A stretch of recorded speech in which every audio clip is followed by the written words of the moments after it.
Welcome to Local Edition on Time Warner Cable. I'm Steve Swatt with the Sacramento Report.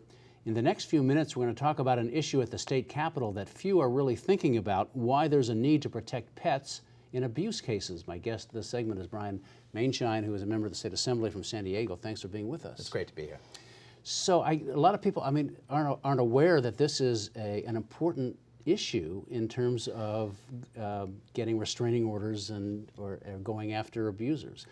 Child abusers, domestic abuse, you name it. It really is. And if you look at situations where abuse occurs, particularly where child abuse occurs, the abuser oftentimes will injure or abuse the pet, the family dog. You want to think about something that's so absolutely, really just downright evil. They'll abuse the animal in front of the child. As a way to get to the child. Exactly. And in domestic violence cases, this is true. In elder abuse cases, this happens. And so what I wanted to do was protect both the pets, right, from the abuse, and then also the people who had to view this abuse as part of the psychological trauma they were enduring. So my bill would allow pets to be included in a restraining order.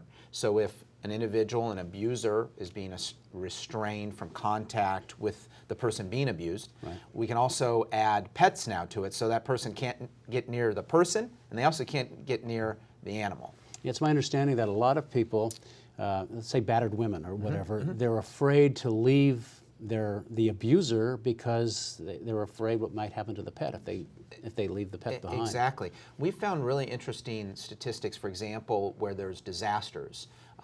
Hurricane Katrina, Sandy, all those.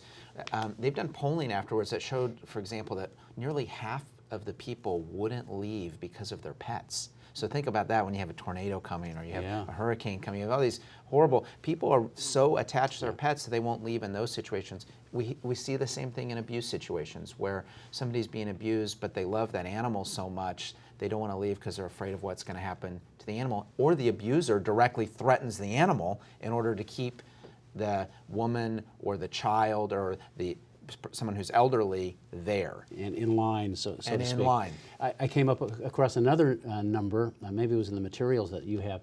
71% of battered women say that their pets had been threatened. Yeah, imagine that. It's just, how sick is that? Yeah. And that's what's happening, and you're exactly right. The statistics were so incredibly high. And again, you're looking at a situation where the animal, this is a horrible situation for the animal, and think about the psychological trauma that's happening to a battered individual who has to sit there and watch somebody abuse their beloved pet, and frankly, something that may be the only bright spot in their life, see that get abused in front of them. I just can't imagine the level of pain and trauma that causes. Now, there is a law in the books now regarding restraining orders and harm to pets, correct? But it's fairly narrow? It's very narrow. It's only pursuant to the Domestic Violence Act.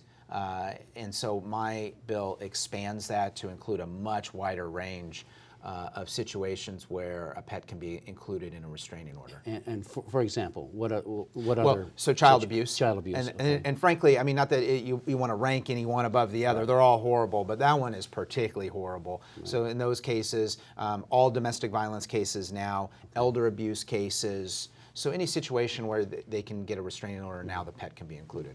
Your measure, has it been heard in its first committee yet? Yeah, it has? It passed the first committee, and it'll go to the floor of the Assembly shortly, where I anticipate it will pass. And very little opposition, I think. So far no opposition. I think this is something that people can see as pretty much a pretty righteous cause, so I think they're on board with it. Brian Maienschein, thank you very much for coming by and talking about this important issue. We appreciate it. Thanks also to our viewers for watching Local Edition on Time Warner Cable. A reminder, you can see this and other interviews on the Cal channel, on YouTube, also on My Government On Demand.